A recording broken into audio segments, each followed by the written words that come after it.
Hello my viewers, this is Mr. Banda, Mathematics Made Easy. So in today's lesson is coming from Mathematics ECZ syllabus, that's syllabus D, and we have a topic of sets, and we have a question here coming from 2022 paper 2, that's internal candidates. Now, the question is saying the Venn diagram shows the number of learners who took at least one of the three subjects, that's biology, chemistry, and physics. So this is the Venn diagram here of the universal set, and you have biology, chemistry, and physics. So this set is for biology, the other one for chemistry, and the other one for physics. And the questions are, given that the total number of learners was 170, calculate the value of x. That is the first question. And the second question is saying, how many learners took A, biology and physics, but not chemistry, B, two subjects only, and C, we have one subject only. So let's look at the working for this particular question. Now, I have noticed here that quite a number of students have challenges with regards to sets. And what we do not understand is not set or sets itself as a topic, but I believe that what we miss out is the language of sets. Okay, you understand what intersection is, you understand what union is, you understand the universal set, but what we fail to understand is what we call the language of sets. When we are saying and, what do we mean? When we are saying or, what is the implication there? Okay. All right. So, what other thing are we supposed to put into consideration? What other things are we supposed to understand with regards to sets? Now, you have to understand and be able to interpret the meaning of the Venn diagram given. In this case, what we are given is not elements. No, what you see in the Venn diagrams are not a representation of members or elements, but they are a representation of number of elements. Okay, because we are told that this Venn diagram shows the number of learners. So when you see this 5 is a representation of a number of learners. How many learners?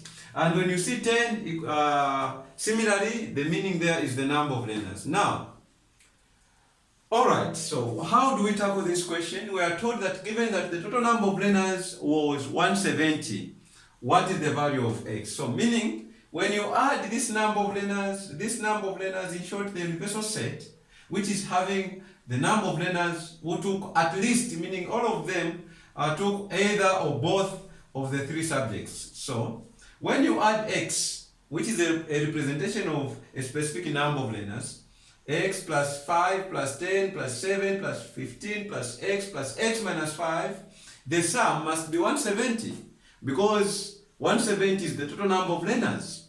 Okay, so you have x, that's for 1, you have x plus this 5 plus the 10 plus the 15 plus 70 plus this x here, plus the x minus 5. Okay, so I'm sure I've exhausted all the given digits and variables here. And this must give us 170. Because the total number of learners was 170. Okay, so when you add everything, you need to get 170. Now, let us group like terms. You have x, you have another x, you have this x here. So you have x plus x plus x, there are three x's we're adding, and let us add the constants values. 5 plus 10 will give us 15, 15 plus 15 will give us 30, 30 plus 70 will give us 100, 100 minus 5 will give us positive 95, so this will be 95. Okay, this is going to give us 170. All right. Okay, so this is what we have. Now, what is x plus x plus x? So when you're adding x plus x plus x, you can see you have 3x's. So this is 3x. okay, plus 95, giving you 170. Then you have 3x, giving you 170 minus 95. Then you have 3x, giving you, what is 170 minus 95? So that will be 5. That will be 75. Okay. Why should it be 75? Okay. This is a 10. Here there will be 6. So you have 10 minus 5, you get 5. 16 minus 9, you get 7. So that will be 75. Then you divide by 3. You divide by 3. Then x is going to be 3 into 75. That will be 25. So that is what the value of x must be. Now, if x is 25, what it means is here in the brackets, where there is x, you put 25. And here you have x minus 5, which will be 25 minus 5, giving you 20. So here there will be 20 here. Okay, I'm doing this in readiness of part A, part 2 of the question. Now, the second part of the question is saying, how many learners took biology for A, biology and physics, but not chemistry? So like I said, understanding the language of sets is so vital here. So for us to calculate the number of learners that took biology and physics but not chemistry, you are talking about the word here you are supposed to understand is this word here, and. Alright, so and in sets implies intersection, okay, meaning they are taking both biology and physics. The common mistake made is where you come here and get biology is here, and physics, biology and physics is here. So you even get this one here because it's in biology, and this one is in biology, you get this, that is going to be wrong. Okay, why? Because when you are saying biology and physics, the implication there is you are looking for the number of learners that took both, or learners who took both subjects, biology and physics, meaning the intersection of biology and physics, but they shouldn't take chemistry. So let's get exactly those numbers. These, the x here, we have said x is 25, so there will be 25 here. So this 25 is not part and parcel, because yes, we know they took biology, but they didn't take, they did not take physics, so they took only biology. So they didn't take biology and physics. So those who took biology and physics are here in the intersection set. These, they took physics and biology. But the problem is that they also took chemistry, when the question is saying, but not chemistry. Therefore, these are not part and parcel of that number. So you just target this 15. So those who took biology and physics, but not chemistry, we have 15 learners. So there are only 15 learners. Okay? So this is 2A. Let us go to 2B. For 2B, we are looking for the number of learners who took 2 subjects only.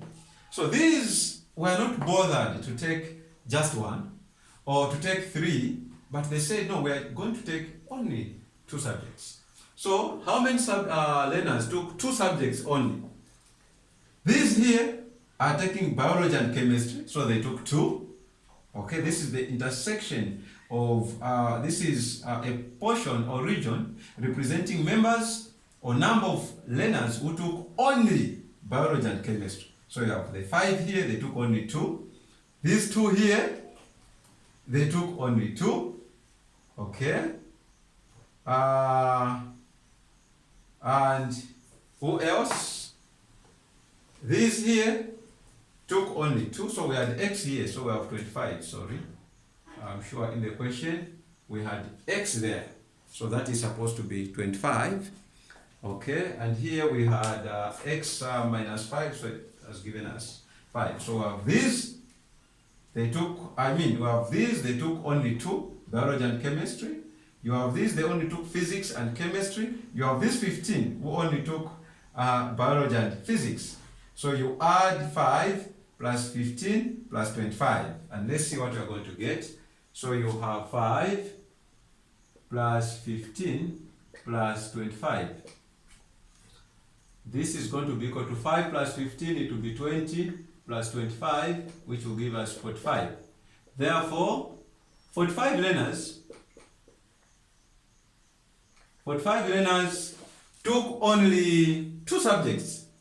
They were not bothered to take only 1 or to take only 3. They said we are going to take only 2 subjects, so that will be 45. Let us look at the 2C, 2 part C, which is saying how many learners took 1 subject only.